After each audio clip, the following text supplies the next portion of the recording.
चाहे घर के क्लेश की कोई प्रॉब्लम है।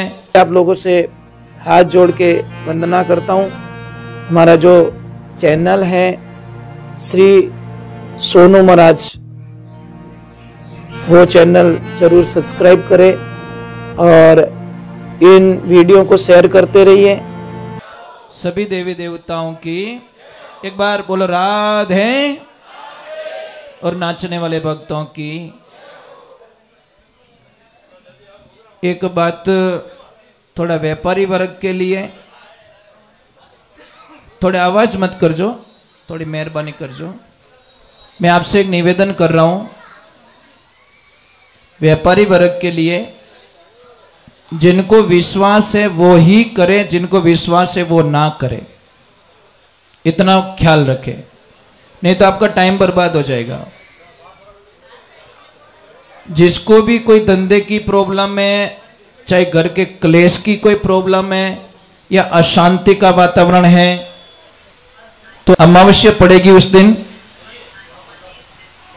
शाम के टाइम में एक नारियल लेना, श्रीफल, उसको थोड़ा छील देना और थोड़ी चोटी रखते ना हम लोग एक साइड में, पूरे घर के बाहर निकलिए और घर के सामने मुंह करके उसको नारियल को 21 बार ऐसे मेन गेट पे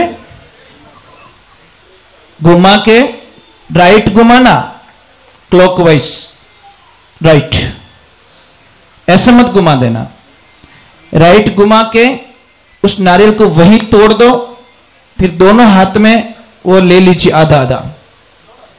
परंतु उसको करना क्या, ऐसे फेंकना है, ऐसे विपरीत दिशा में, मतलब राइट वाला लेफ्ट और लेफ्ट वाला राइट में। और भगवान को बोलना है प्रभु हमारे घर में जो क्लेश है, प्रॉब्लम्स है, वो सारी आप लेके जाइए। और किसी को धंधे की कोई प्रॉब्लम है तो आंवले का जो वृक्ष होता है उसके पास में जाओ, थोड़ी हल्दी चढ़ाइए और दोनों हाथों में पानी लेकर ऐसे कलश को लीजिए, पूर्व की तरफ मुंह करना, ईस्ट फेस में, और उसमें पानी चढ़ाना है आंवले के पेड़ में, हल्दी के ऊपर, और एक नाम बोलना, हरि हर महादेव। खाली महादेव नहीं, हरि हर महादेव बोल के वो नारियल उसमें आंवले में पानी चढ़ाना। आप कल्पना नहीं कर सकोगे कि हमारे घर में इतना अच्छा, हमारा धंधा इतना अच्छा चल रहा है, बढ़िया चल रहा है और अच्छा चल रहा है। जैसे किसी ने नई दुकान की हो, पुरानी दुकान बहुत अच्छी चल रही है, नई दुकान कम चल रही है, तो आपको कुछ नहीं करना है, शनिवार के दिन अपनी पुरानी दुकान से एक लोहे की कील निकालिए, कहीं से भी लोहे की होनी चाहिए, फर्नीचर में लगी हुई कील को निकालिए। वो कील चुपचाप बोल के भगवान शनि को बोलना, है शनिदेव जितनी कृपा यहां पे की आपने, इतनी कृपा मेरी नई दुकान पे भी करना है और मेरे साथ में चलो। ले जाकर उस कील को गले में डाल दीजिए या कहीं भगवान के दरबार में रख लीजिए।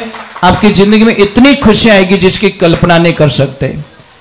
जिसके भी बच्चे पढ़ाई में कमजोर है, पढ़ाई में कई लोगों को बहुत सारी प्रॉब्लम्स होती है, बच्चे को याद नहीं रहता, बच्चे पढ़ना चाहते परंतु भूल जाते, पढ़ना चाहते परंतु भूल जाते। उस बच्चे के लिए क्या करना है, पूर्णिमा के दिन कोई देसी गौ रखता हूं, देसी गाय माता, वो नहीं चाहिए, जर्सी गाय, देसी गाय, वहां पे जाइए, आपके सामने उसको बोलिए कि अब इसका दूध मुझे चाहिए, थोड़ा बछड़े को पीने दो, और उसको इतनी रिक्वेस्ट करनी है कि मुझे आगे वाले थन है ना उसका दूध चाहिए, पीछे वाले नहीं, आगे वाले थन का दूध निकालिए और दूध निकाल के घर पे लाइए पूर्णिमा के दिन।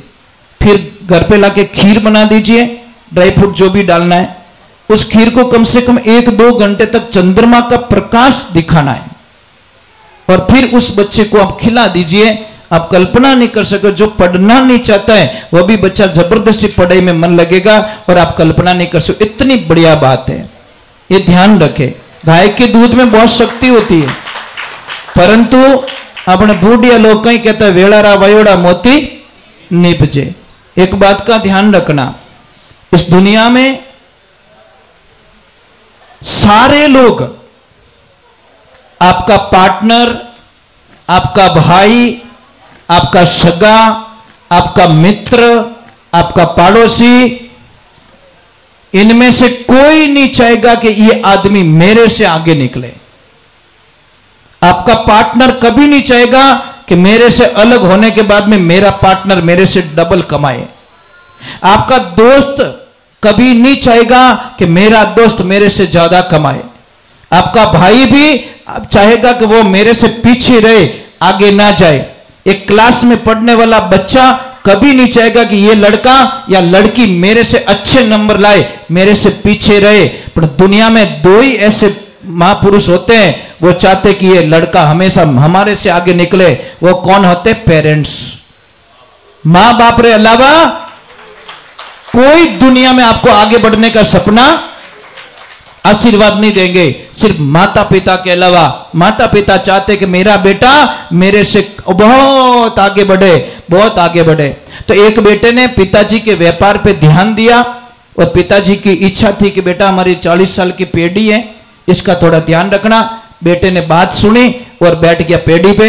अब उसने व्यापार इतना फैला दिया महाराज, बहुत ज्यादा व्यापार फैला दिया।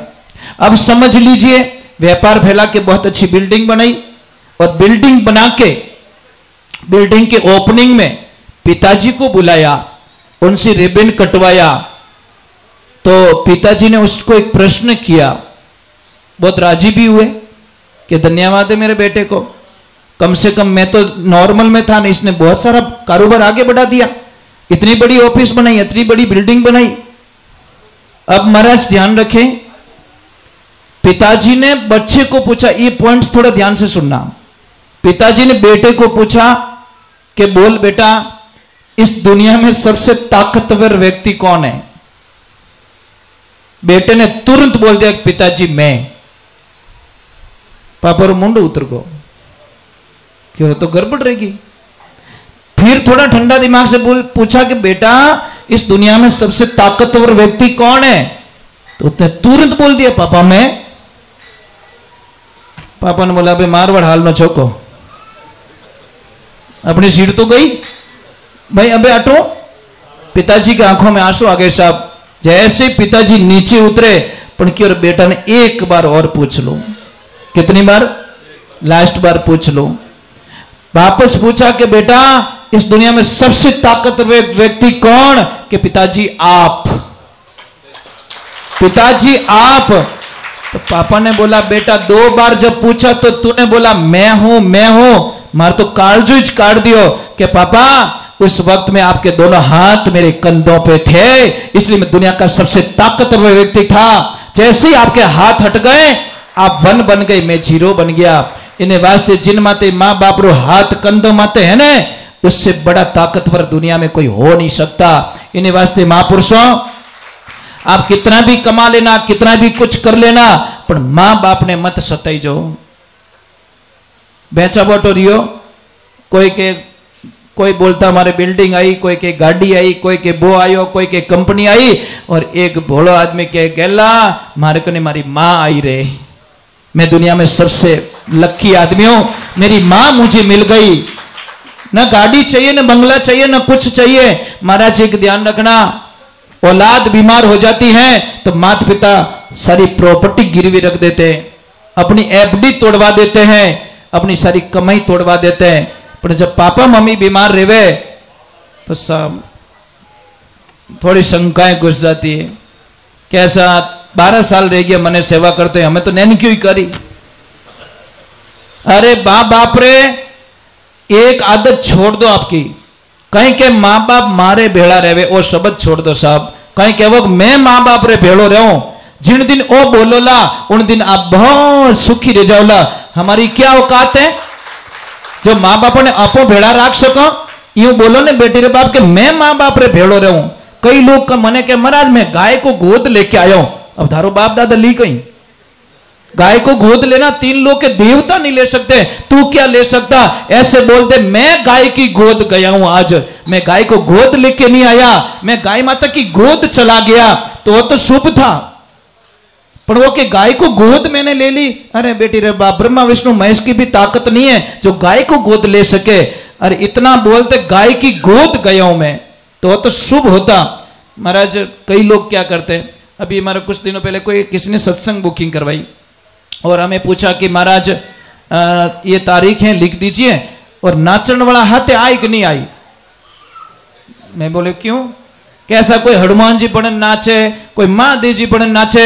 मैंने बोला सत्संग कैंसिल करो, आई नॉट एक्सेप्ट, नहीं नो एग्री, मैं ये नहीं कर सकता। अरे मारी कहीं औकात जो हनुमान जी नचाई सकूं, मारी कहीं औकात जो महादेव जी ने मैं नचाई सकूं। अरे भोला आदमी थोड़ा तो दिमाग यूज करो, महादेव जी को मैं नचाऊंगा, मैं इतना बड़ा बन गया क्या, मैं हनुमान जी को नचाऊंगा, मैं माता जी को नचाऊंगा।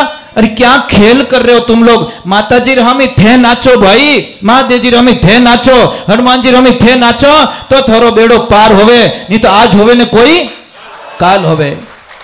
हम तो भैरू जी के सामने, भैरू जी के वो पता नहीं क्या क्या बन के भैरू जी को नचा रहे हैं। इतने बड़े हो गए हम लोग कि भगवान को नचाने लग गए। साहब ये बहुत ही गलत चीज है, इन्हें वास्ते ये सारी बंद होना चाहिए, ये अच्छी बात नहीं है। भगवान की हंसी उड़ती है, भगवान की मजाक उड़ती है साहब, और हम एग्री करते तालियां बजाते हैं, मजा आता है। मैंने बोला ना मजा मत लीजिए, मजा थोड़ी देर का है, आनंद लीजिए। चलो एक बार जय बोलते, बोले आई मात की, बोले नवदुर्गे मात की। नाराज तो नहीं हो, थोड़ा है डरे जो, क्यों बात उड़ी हो है, हल्का हल्का है, भारी भारी रही जो को पड़ी हो रही, हल्को रिवसरी बात नहीं है। साहब मेरे गुरुजी ने क्या बोला कि बेटा जीवन चाहे 2 दिन का ही हो, पर होनो चीजें आनंद रो। समझ में आई नहीं, 1 साल 2 साल जी ले चाहे 100 साल जी ले, आखिर है तुझको जाना, आखिर तुझे जाना है। मेरे गुरुजी कहा करते थे कि बेटा 100 किलो चांदी मत खरीदना, 1 किलो सोना खरीद लेना। तो अज्ञानी थे, मूर्ख थे हम लोग। जाके गुरुजी को बोला 99 किलो का घाटा क्यों करवा रहे हो। गुरुजी ने बोला 1 किलो सोने का 60 लाख बनता है, 100 किलो चांदी रही 60 लाख बने, तो 99 किलो बोझ लिया क्यों फिरे। समझ में आ गया। तो हमने 100 झूठ बोलने से बढ़िया एक सच बोल के मरा जाए, आनंद उसी में होता है महाराज। क्यों रोज मरूं यार, रोज झूठ बोलूं, रोज मरो, इससे बढ़िया एक दिन मर जाए, क्या फर्क पड़ेगा। परंतु तो मरना अच्छा है यार, मरना स्वामी विवेकानंद जी का जैसा होना चाहिए, मरना महाराणा प्रताप जैसा होना चाहिए, मरना शिवाजी जैसा होना चाहिए, मरना महारानी लक्ष्मीबाई जैसा होना चाहिए, मरना सुभाष चंद्र बोस जैसा होना चाहिए, मरना भगत सिंह जी जैसा होना चाहिए। आनंद उसको कहते, संसार में आए कीड़े मकोड़ों की जैसे मर गए, उसको मौत नहीं कहते।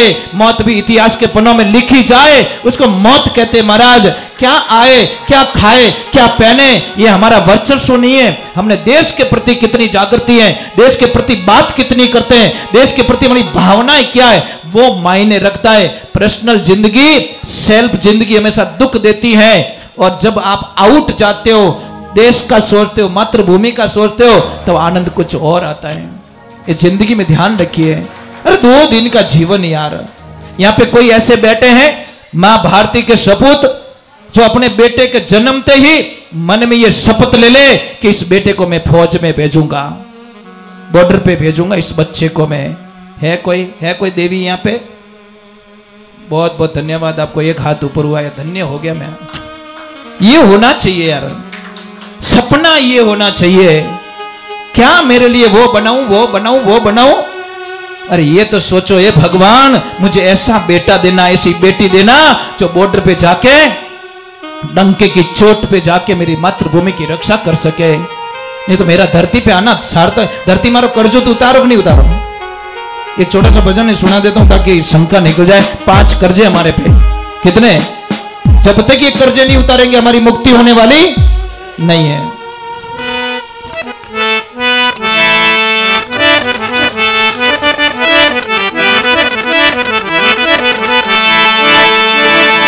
बोलिए श्री भगवान की, बोलिए आई मात की।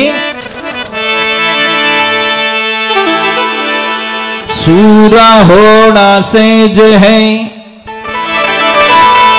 सूरा होना सहज है, तो घड़ी